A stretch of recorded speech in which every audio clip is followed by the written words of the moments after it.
Hello বন্ধুরা, কেমন আছেন সবাই? স্বাগত জানাচ্ছি আরেকটি ভিডিওতে। আজকের ভিডিওতে আপনাদেরকে আমি রেজিউমি অথবা সিভি এর ব্যাপারে কিছু টিপস দেব। তো আমার এই টিউটোরিয়ালটা বেসিক্যালি তাদেরকে উদ্দেশ্য করে যারা বর্তমানে গ্র্যাড স্কুলে আছেন, স্পেশালি ইউএসএ তে গ্র্যাড স্কুলে আছেন, এবং যারা রেজিউমি প্রিপেয়ার করার চিন্তা করছেন। তো অনেকে থাকতে পারেন যে ফার্স্ট ইয়ার বা সেকেন্ড ইয়ার, যারা ফার্স্ট ইয়ারে বর্তমানে গ্র্যাজুয়েট স্কুলে আসছেন, মাস্টার্স অথবা পিএইচডি, তারা তো মাত্র ঢুকেছেন। তারা হয়তো অনেকে চিন্তা করতে পারেন যে আমার পিএইচডি, আমার এখন রেজিউমি লাগবে নাকি। আর যারা সেকেন্ড বা থার্ড ইয়ারে আছেন, অনেকেই actively resume try build up করা ট্রাই করতেছেন, এবং অনেকে দেখা যাচ্ছে যে আহ, সময় মানে এই সময়টায় এখনো সিরিয়াস না নিয়ে গ্রাজুয়েট করার জন্য ওয়েট করতেছেন। সো এখানে আমি যেটা বলতে চাই যে রেজুমি লেখার কোনো সময় নাই। রেজুমি যদি আপনার থেকেও থাকে, অবশ্যই একটা রেজুমি অবশ্যই আছে যেটা দিয়ে আপনি গ্র্যাড স্কুলে অ্যাডমিশন নিয়েছেন, অথবা আগে হয়তো জব করে থাকলে, যদি বাংলাদেশ থেকে এসে থাকেন তাহলে সেখানকার স্ট্যান্ডার্ডে আপনার হয়তো রেজুমি অলরেডি প্রিপেয়ার করা আছে। কিন্তু আমি যেটা বলতে চাচ্ছি যে রেজুমি আগের যেগুলো ছিল সেগুলো কিন্তু আপনাকে ইউএসএ তে ইন্ডাস্ট্রিতে জব পেতে অতটা হেল্প করবে না। তো আপনাকে ইউএস এর ইন্ডাস্ট্রি স্ট্যান্ডার্ড অনুযায়ী রেজুমি প্রিপেয়ার করতে হবে। তো এই রেজুমি লেখার কোনো বয়স নাই, সময় নাই। যে কোনো সময় আপনাকে রেজুমি জমা দিতে হতে পারে। কিরকম, আমি কয়েকটা কেস বলি। ধরেন আপনি একটি ফিল্ডে অ্যাক্টিভলি রিসার্চ করতেছেন, এবং আপনার হুট করে নেক্সট সামার আপনার ফান্ডিং চলে গেল, অথবা এমন বললো যে প্রফেসর এসে যে আহ, আহ, সামির, তোমার হচ্ছে নেক্সট সামারে ফান্ডিং নাই, তুমি ইন্টার্নশিপ করে ট্রাই করো। তো আপনি হয়তো ফল সেমিস্টারে আছেন, আপনার জন্য সময় হয়তো আছে মাঝখানে স্প্রিং সেমিস্টার। আপনি হয়তো চিন্তা করতে পারেন যে হ্যাঁ, আমি স্প্রিং সেমিস্টারে একটা ইন্টার্নশিপ জোগাড় করে ফেলবো। হ্যাঁ, তো এটা কিন্তু খুবই মানে অবাস্তব সেটা বলতেছি না, কিন্তু ইন্টার্নশিপ যে পরিমাণে পাওয়া যায় বিশেষ করে মাস্টার্স বা পিএইচডি দের জন্য, আর ক্যান্ডিডেটের সংখ্যা, এর মধ্যে একটা বিশাল বৈষম্য আছে। তো যাই হোক, শর্ট স্টোরি, মানে লং স্টোরি শর্ট যেটা, সেটা হচ্ছে যে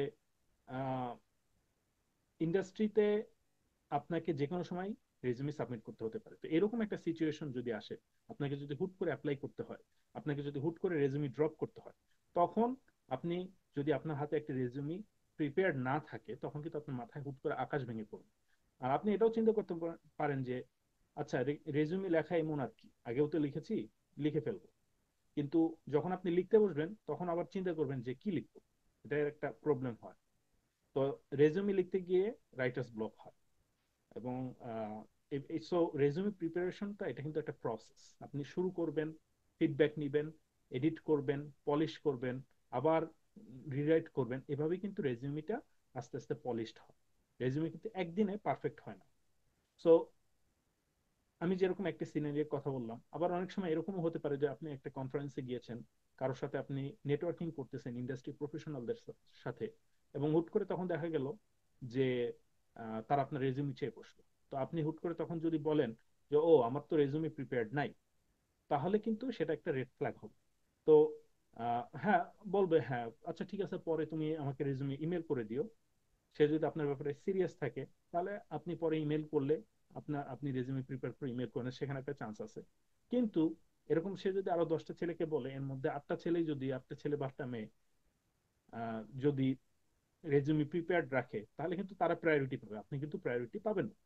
সো সব কথা শেষ কথা, আবার বলছি যে রেজিউমি তৈরি করার কোনো বয়স নেই। এখন এত কথা বলে আমি কি বোঝাতে চাচ্ছি?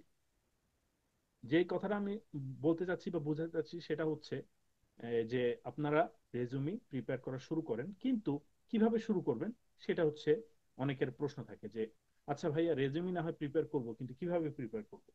অ্যান্ড আমার তো আসলে কিছু লেখার নাই, সব থেকে বড় প্রশ্ন যেটা। আবার অনেকে রেজুমি, সব থেকে খারাপ যেটা হয় যে বাংলাদেশের সেই ছবিওয়ালা রেজুমি নিয়ে আসে। That's worst thing possible, like, মানে ছবিওয়ালা রেজুমি ইউএসএ তে অ্যাবসলুট নো নো। হ্যাঁ, তো এখন আবার অনেকে যেটা করে, মাইক্রোসফট ওয়ার্ডের কিছু মানে কালার ওলা ভংচং ওলা যেই ইয়াগুলো আছে সেগুলো নিয়ে একটা resume prepare. This those are not professional resume, to be honest, sorry for my language.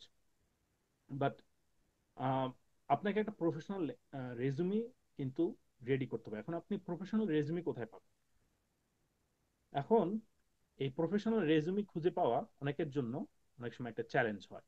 তো অনেকে যেটা করে যে গুগলে চলে যায় অ্যান্ড হচ্ছে রেজুমি টেমপ্লেট খুঁজে বের করে, which is a good idea. এবং বেসিক্যালি এটাই করা উচিত, যে টেমপ্লেট খুঁজে বের করা উচিত, অথবা ল্যাবের কারো সিনিয়র থেকে, অথবা অন্য যে কোনো সিনিয়র, বা যে ইন্ডাস্ট্রিতে আপনি কাজ করতে চান সেই ইন্ডাস্ট্রিতে বর্তমানে যারা কাজ করতেছেন তাদের কাছ থেকে আপনি রেজুমি টেমপ্লেট নিতে পারেন, which is a very good approach. But resume আপনি টেমপ্লেট নিলেন, সব থেকে সমস্যা যেটা হবে, আপনি টেমপ্লেটটা নিলেন, নিয়ে ওই রেজুমের দিকে তাকায় আপনার তো হতাশা চলে আসবে যে এত বড় রেজুমে আমি কি লিখবো, এখানে তো আমার কিছু লেখা নেই। ঠিক আছে? সো এই জায়গাটায় আমি আপনাদেরকে কিছু টিপস দিব কিভাবে আপনারা রেজুমে লেখাটা শুরু করবেন। তো ফার্স্ট অফ অল, জাস্ট যদি আপনাদের সময় সুযোগ হয় তাহলে আমার সাথে ফলো করেন, এবং স্টেপগুলো খুবই না খুবই বেসিক, এবং খুবই এমন এমন কোনো অ্যাডভান্স কোনো স্টেপ না। তবে হ্যাঁ, it will take you somewhere. It, তো যেটা বলতে চাচ্ছি যে আজকে আপনি আমার সাথে রেজুমি লেখা শুরু করলেই যে আপনার রেজুমিটা প্রিপেয়ার হয়ে যাবে, এমন এমন না। এটা স্টেপ বাই স্টেপ। আজকের ভিডিওতে আমি আপনাদের সাথে শেয়ার করবো যে কিভাবে আপনি শুরুটা করবেন, কিভাবে আপনার রেজুমি প্রিপারেশনটা শুরু করবেন।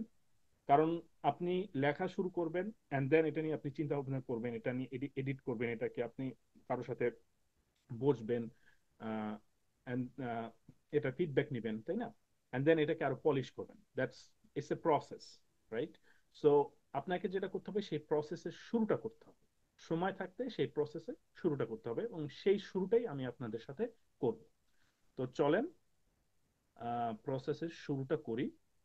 তো প্রসেসের শুরুতে আমি খুবই সিম্পল যেটা করতেছি সেটা হচ্ছে যে একটি গুগল ডক ওপেন করতেছি, এবং আপনারা আমার সাথে সেই গুগল ডকটা ওপেন করতে পারেন, just to follow. Okay,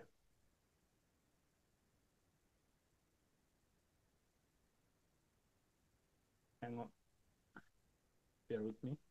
so first of all, একটা ব্ল্যাঙ্ক পেজ আপনাকে ওপেন করতে হবে, এবং সব থেকে ইজি যে জিনিসটা, যেটা হচ্ছে আপনার নাম, সেটা দিয়ে শুরু করবেন অবশ্যই।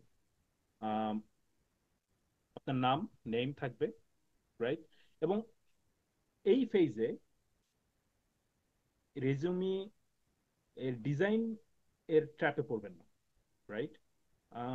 এই পেজে আপনারা জাস্ট এই পেজটাকে আপনি ফিল আপ করার ট্রাই করেন। যদি এমন আপনার জন্য সহজে, আপনি একটা খাতা কলম নিয়েও বসতে পারেন।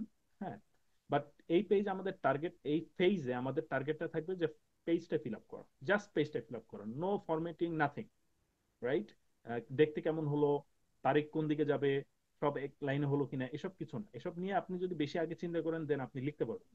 তো ফার্স্ট অফ অল, আপনি এই জিনিসগুলো ফিল আপ করেন, জাস্ট একটা ফর্ম ফিল আপের মতো, রাইট? সো নেম, দেন হচ্ছে আপনার কন্ট্যাক্ট ইনফো।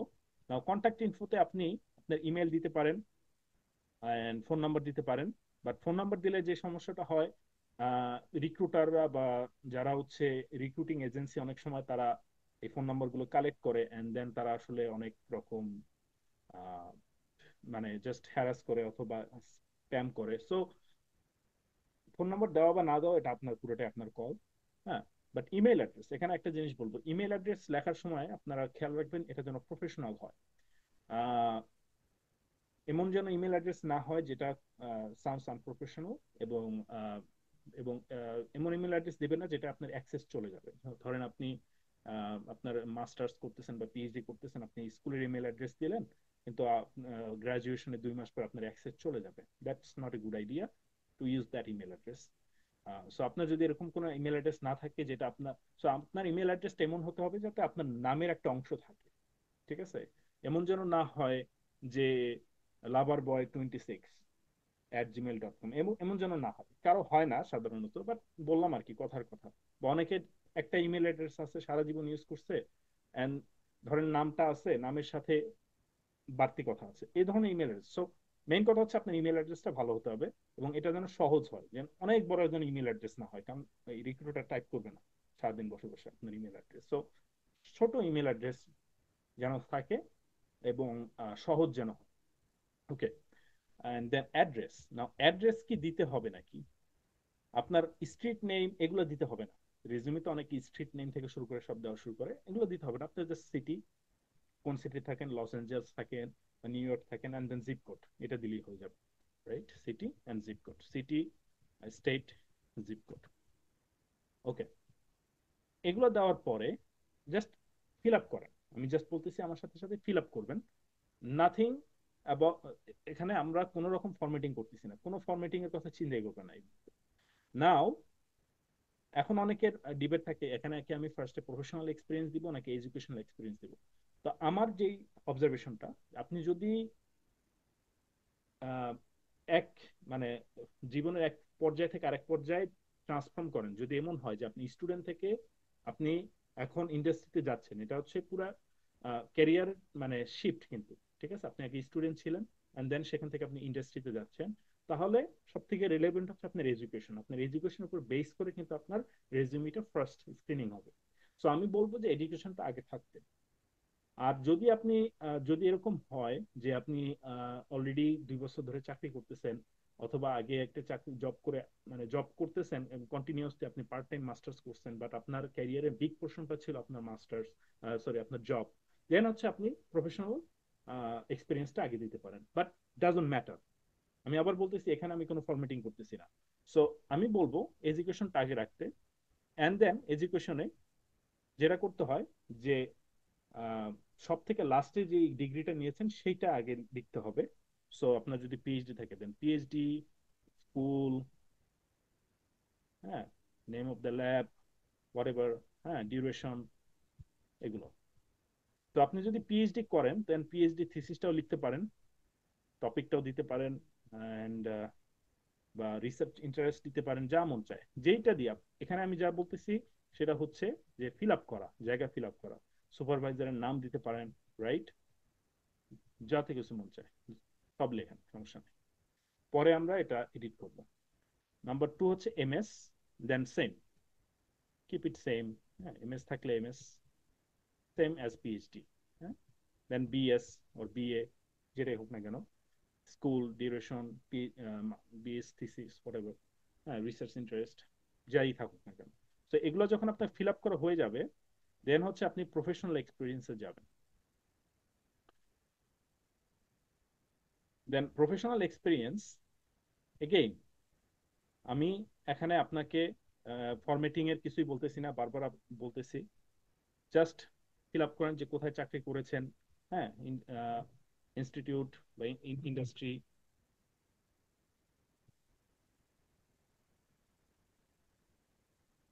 রোল,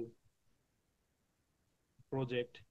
এখানে যখন লিখবেন, প্রজেক্ট গুলো লিখবেন, প্রত্যেকটা প্রজেক্টে কি কি করেছেন সেগুলা বুলেটে উল্লেখ করবেন। দেন কি গোল ছিল, সো প্রত্যেকটা project, for each project, goal, method, results, সব সব লেখেন, কোনো সমস্যা নেই। ভরাখানে লিখতে লিখতে কোনো সমস্যা নেই। যদি 10টা প্রজেক্ট করেন 10টাই লেখেন। হ্যাঁ, কারণ আমরা অনেক সময় যখন আমরা ফরম্যাট নিয়ে চিন্তা করি, তখন আমি যদি চিন্তা করি যে ও এক পেজ আমি রেজুমে লিখবো, তখন তখন আর কিছু খুঁজে পাই না, কারণ আমরা আগেই আমাদের মাথাটাকে লিমিট করে ফেলি, যে আমরা চিন্তাধারাকে লিমিট করে ফেলি যে আমি এক পেজে বেশি লিখবো, তখন আমি আর লেখার কিছু খুঁজে পাই না, অথবা অনেক কিছু লিখে ফেলি, তখন আমি ইয়ে করতে পারি না। সো ফার্স্ট স্টেপে আপনি সব লেখেন, যা মন চায় সব লেখেন, ঠিক আছে।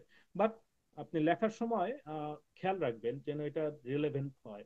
আপনি যদি ইঞ্জিনিয়ারিং ব্যাকগ্রাউন্ডে হন, তাহলে যেন আপনার ওয়ার্ক এক্সপিরিয়েন্স যেন ইঞ্জিনিয়ারিং ব্যাকগ্রাউন্ড থেকে আসে। আপনি যদি ইন্টার্নশিপ করে থাকেন ইঞ্জিনিয়ারিং ব্যাকগ্রাউন্ডে ইন্টার্নশিপ, তাহলে যেন সেটা লিখতে পারেন।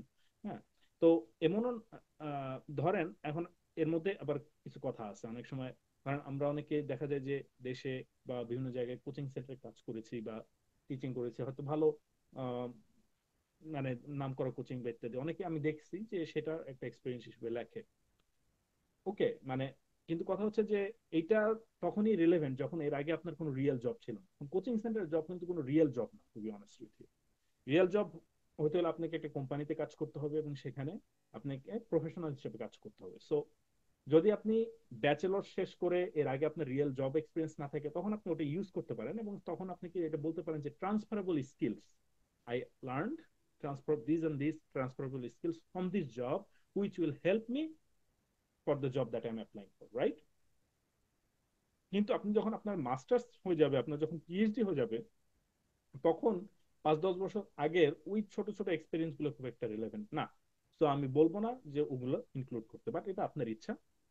অ্যান্ড দেন এগুলো যখন লিখবেন, আরেকটা জিনিস খেয়াল রাখবেন যে কি কি স্কিল আপনি অর্জন করছেন ওই জবে থাকার সময়, সেটাও আপনি লিস্ট করবেন। সো এরকম 5-6টা আপনার যতগুলো এক্সপিরিয়েন্স হয় সবগুলো যখন আপনি লিস্ট আউট করবেন, দেন নেক্সট সেকশন যেটা হচ্ছে টেকনিক্যাল স্কিলস। টেকনিক্যাল স্কিলস আমি অনেক সময় টেকনিক্যাল স্কিলস অনেকে উপরে রাখে, অনেকে নিচে রাখে, টু ইউ। বাট আগেইন বলতেছি কোনো ফরম্যাটিং না এখানে। কারণ আপনি এই ফেজটা যদি আপনি ফিল আপ করতে পারেন, নেক্সট পেজে কিন্তু আপনার আমার কোনো হেল্প লাগবে না, আপনি কিন্তু নিজে থেকেই পারবেন। সো আমি আপনাকে যেটা করতেছি, এই জাস্ট একটা কিক অফ দিচ্ছি, বারবার এই কথাটা বলতেছি জাস্ট আপনার মাথায় ঢোকানোর জন্য, যে বেশি কিছু চিন্তা যেন না করে। সো টেকনিক্যাল স্কিলস যা আছে সব স্কিল লিখে ফেলেন। হ্যাঁ, ফার্স্ট স্টেপ হচ্ছে যা যা স্কিল আছে সব লিখে ফেলেন। দেন হচ্ছে ক্যাটাগরাইজ করেন। ধরেন আপনার প্রোগ্রাম স্কিল গুলো একটা ক্যাটাগরিতে একটা লাইনে নিয়ে আসেন। আপনার যদি, আমি তো ম্যাটেরিয়াল সায়েন্স ব্যাকগ্রাউন্ডের, আপনার যদি ম্যাটেরিয়াল সায়েন্স ব্যাকগ্রাউন্ডের হন তাহলে ক্যারেক্টারাইজেশন স্কিল গুলো আপনার একটা ইয়েতে নিয়ে আসেন। দেন হচ্ছে ক্যাড এর স্কিল গুলো আর একটা লাইনে নিয়ে আসেন। সো এগুলো যেন ক্যাটাগরি হিসেবে থাকে, যাতে ফলো করতে সুবিধা হয়। টেকনিক্যাল স্কিলের পরে আপনি যেটা করবেন সেটা হচ্ছে যে অনেক সময় অনেকে লেখে যে প্রফেশনাল অ্যাসোসিয়েশন, অ্যাফিলিয়েশন। যদি আপনার কোনো সিরিয়াস প্রফেশনাল অ্যাফিলিয়েশন থাকে, স্টুডেন্ট অ্যাফিলিয়েশন না, যদি আপনি কোনো সোসাইটির সাথে আপনি লিডারশিপ করে থাকেন, ধরেন আপনি কোনো অর্গানাইজেশনের স্টুডেন্ট সেকশনের প্রেসিডেন্ট ছিলেন।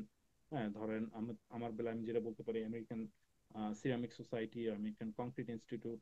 হ্যাঁ, আপনি যদি আইট্রিপলি এরকম কোনো জায়গায় যদি আপনি লিডারশিপ পজিশনে থাকেন, আপনার যদি একটা সিগনিফিকেন্ট কন্ট্রিবিউশন থাকে, অবশ্যই সেটা উল্লেখ করবেন, কারণ this are really useful in industry job, this skills are really value. Now আরেকটা জিনিস, যেটা যদি আপনার মাস্টার্স বা পিএইচডি হয়ে থাকে, যদি পিএইচডি হয়ে থাকে তাহলে আপনি 2 পেজ রেজুমি আপনার জন্য অ্যালাউড, আর যদি মাস্টার্স হয় তাহলে 1 পেজ রেজুমি অ্যালাউড। তো বাট আবার বলতেছি, পেজ নিয়ে এখন চিন্তা করবেন না, ফরম্যাট নিয়ে এখন চিন্তা করবেন না, রাইট? সো পাবলিকেশন যা যা আছে সব লিখেন, হ্যাঁ, লিস্ট আউট করেন টু। অ্যান্ড দেন আপনি যদি কো অথর হয়ে থাকেন তাহলে আপনার নেমটা বোল্ড করবেন। তো এখন পাবলিকেশন লিস্ট আউট করার সময় একটা জিনিস যেটা বলবো, যে আপনি ফলো করেন কোনো একটা সাইটেশন মেথড, রাইট? ধরেন আইট্রিপলি অথবা ন্যাচার, হ্যাঁ, তাদের যে কোনো একটা, মানে তারা যেভাবে আর কি সাইটেশন উল্লেখ করে, ঠিক পেপারে সেরকম ভাবেই আপনি সাইটেশন লিখবেন, যে অথরের নামগুলো থাকবে, দেন হচ্ছে জার্নালের নাম, আর্টিকেলের নামটা থাকবে, দেন জার্নালের নাম থাকবে, জার্নালের ভলিউম থাকবে, ইস্যু থাকবে, এগুলো সব থাকবে। তো এইভাবে করবেন, নিজের মতো করে বানায় লিখবেন। এবং যদি আপনার 5টা পাবলিকেশন থাকে, 5টা পাবলিকেশন যিনি একই মেথডে আপনি লিস্ট করেন, নো ম্যাটার হোয়াট, কোথায় পাবলিশ হয়েছে এটা ম্যাটার করে না। আপনি একটা ন্যাচার পাবলিশ করছেন আর একটা হচ্ছে আইট্রিপলি কনফারেন্সে করছেন, ম্যাটার করে না। আপনি সবগুলো আইদার ন্যাচার দিয়ে করেন, অথবা শিকাগো দিয়ে করেন, অথবা এপিএ দিয়ে করেন, ইচ্ছা, ঠিক আছে? বাট একটা স্ট্যান্ডার্ড ফলো করুন। অ্যান্ড দেন হচ্ছে প্রেজেন্টেশনস, কনফারেন্স প্রেজেন্টেশনস, দেন হচ্ছে লিডারশিপ। তো প্রেজেন্টেশনও সেম সেম সেম ইনস্ট্রাকশন, ওকে। দেন হচ্ছে লিডারশিপ এন্ড অর্গানাইজেশন। এটা আসলে ওই প্রফেশনাল অ্যাফিলিয়েশনের সাথেও যায়, বাট আপনি যদি ক্যাম্পাসে কোনো ধরনের লিডারশিপে অ্যাক্টিভিটিতে জড়িত থাকেন তাহলে সেগুলো আপনি এখানে লিস্ট করতে পারেন। যদি ভলান্টিয়ার অ্যাক্টিভিটি করে থাকেন তাহলে সেগুলো লিস্ট করতে পারেন। নাও আমি এখন আরেকটা জিনিস যেটা বলবো, যে একটা রেজিউমের আসলে উদ্দেশ্য কি, এবং আপনার সেই রেজিউমে দেখে একটা রিক্রুটার কি ইনফরমেশন পাচ্ছে আপনি। কারণ হচ্ছে রেজিউমের উদ্দেশ্য হচ্ছে কমিউনিকেশন করা, রাইট? এখন আপনি সবসময় এটা জিজ্ঞেস করবেন আপনি কি মেসেজ দিতে চান, রাইট? সো আমি এই জিনিসটা শুরুতে রাখবো, যে এই জিনিসটা আপনার মাথায় রাখবেন, what message do you want to give to the recruiter. So just এই জিনিসটাকে চিন্তা করবেন, লাগলে লিখে নেবেন, রাইট? যে আপনি এই ধরনের ইঞ্জিনিয়ার, আপনি কম্পিউটার সায়েন্স ইঞ্জিনিয়ার, আপনি এত বছর ধরে এই জিনিস নিয়ে কাজ করতেছেন, আপনি এত বছর ধরে মেশিন লার্নিং নিয়ে কাজ করতেছেন, আপনি এই মেথডটা আবিষ্কার করছেন বা এই মেথডে আপনি এক্সপার্ট, রাইট? এই জিনিসটা আপনি হয়তো রিক্রুটারকে বলতে চান। পুরো রেজিউমিটা লেখার সময় আপনার মাথায় যেন ওটা থাকে, আপনি ওই জিনিসটা ফোকাস করতেছেন, ওই কিওয়ার্ড গুলো ইউজ করতেছেন, রাইট? এখন এটা করার জন্য সহজ উপায় কি, ফার্স্টে আপনি এইটার অ্যান্সারটা লেখেন, রাইট? এন্ড দেন সেখান থেকে সেই মেসেজ যে আপনি দিতে চান, রাইট, সেই কিওয়ার্ড গুলো আপনি এখানে লিস্ট করেন, কি কি কিওয়ার্ড দিলে আপনি ওই মেসেজটা দিতে পারবেন, রাইট? নাও ধরেন আপনি 10টা কিওয়ার্ড দিলেন যে ধরেন আপনি মেকানিক্যাল ইঞ্জিনিয়ার, আপনি ফ্লুইড মেকানিক্সে আপনি অনেক প্রফিশিয়েন্ট, বা আপনি ফ্লুইড মেকানিক্স আপনি যে দক্ষ সেটা বুঝাতে চান, এবং আপনার বুঝাতে চান যে আপনি 5 ইয়ার্স এর একটা ফ্লুইড মেকানিক্স এক্সপিরিয়েন্স আছে, রাইট? সো ফ্লুইড মেকানিক্স এর সাথে কি কি রিলেটেড হতে পারে? সিএফডি, কম্পিউটেশনাল ফ্লুইড মেকানিক্স, এনসিস, হ্যাঁ, ফ্লুয়েন্ট, হ্যাঁ, দেন হচ্ছে Navier-Stokes equation, whatever, right? And then you solved a problem, and you found a solution to a particular CFD problem. Okay, flow.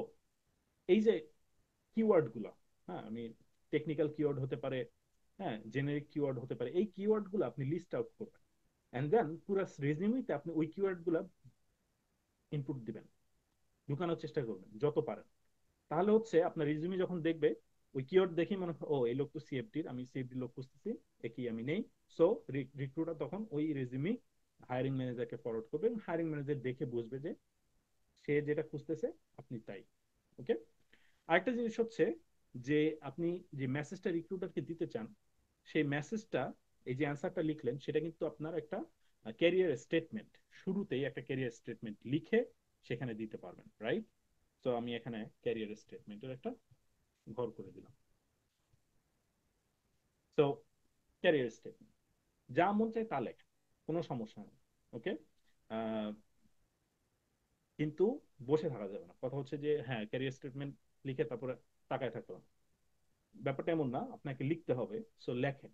Okay. So আমি র্যাপ আপ করবো, কারণ ভিডিওটা অনেক বড় হয়ে যাচ্ছে।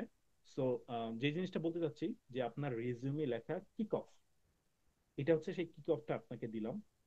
সো আপনি এই ফরম্যাটটা ফলো করে যদি আপনার রেজিউমিটা ফার্স্ট লুক তৈরি করতে পারেন, দেন কিন্তু নেক্সট স্টেপ কিন্তু খুব ইজি হয়ে যাবে। এবং নেক্সট স্টেপে আসলে কি করবেন, এটাকে রিফাইন করবেন, পলিশ করবেন। তখন আপনি আপনার ফরম্যাটটা নিয়ে আসবেন, অথবা কারো সিনিয়র যদি কারো আপনি রেজুমি পান, এবং ওই রেজুমি যদি আপনার মনে হয় যে this resume can be follow, then আপনি ওই রেজুমিটা পাশে রেখে আপনি কিন্তু একটা কম্প্যারিজন করতে পারবেন, আপনার রেজুমি থেকে এডিট করতে পারবেন, কাটছাট করতে পারবেন। And then the best way to review that resume, আপনি যদি তাকেই পাঠান যার রেজুমি আপনি ফলো করতেছেন। আর যদি আপনি অনলাইন থেকে পান, অথবা আপনার গ্র্যাড স্কুল থেকে যদি আপনাকে রেজুমি দেওয়া হয়, তাহলে আপনার গ্র্যাড স্কুলের যারা ক্যারিয়ার অ্যাডভাইজার থাকে তাদের সাথে কথা বলতে পারেন, তাদেরকে আপনার রেজুমি দেখাতে পারেন। ফিডব্যাক, ফিডব্যাকের উপরে কিছু নাই, feedback feedback feedback, always feedback নেবেন, অলওয়েজ আপনি জিনিসটা ইমপ্রুভ করার ট্রাই করবেন। মেইন জিনিস হচ্ছে আপনার অডিয়েন্স বুঝে তাকে লুর করা, অথবা ইমপ্রেস করা আর কি। তো আপনার অডিয়েন্স যদি ইন্ডাস্ট্রি হয়, তাহলে ইন্ডাস্ট্রি আসলে কি দেখতে চায়, ইন্ডাস্ট্রি রিক্রুটার আসলে কি দেখতে চায়, সেই অনুযায়ী তাদেরকে কিন্তু আপনাকে ইমপ্রেস করতে হবে। বাট এগেইন, অত কিছু কথা আবার এত চিন্তা করবেন না। আপাতত আপনি এই ফরম্যাটটা ফিল আপ করার ট্রাই করেন। যদি আপনার রেজিউমি না থাকে, আপনার যদি অলরেডি রেজিউমি থাকে তাহলে অন্য হিসাব। এটা তাদেরই জন্য যাদের আসলে রেজিউমি নাই, অথবা যারা আসলে রেজিউমি অনেক পুরাতন, যারা আসলে চিন্তা করতেছেন রেজিউমি লিখবো ইত্যাদি কথাবার্তা। তো তাদের জন্য আসলে এই জিনিসটা, যে আপনারা এইভাবে শুরু করতে পারেন, it's one of the way. There could be other ways, right? This is one of the ways that you can start. Uh, just kick off writing your resume, and then once you are done with this, you can start modifying it, editing it, and polishing it. আজকের video এখানেই শেষ করব। আপনাদের যদি কোনো comments থাকে অবশ্যই জানাবেন, এন্ড আপনারা আপনাদের রেজুমি আমাকে পাঠান। নেক্সট ফেজে, নেক্সট টিউটোরিয়ালে আমি ওই রেজুমি থেকে কিভাবে একটা পলিশ রেজুমি তৈরি করা যায় সেটা আপনাদের সাথে ডিসকাস করব। সো আজকের ভিডিও এ পর্যন্তই, ভালো থাকবেন।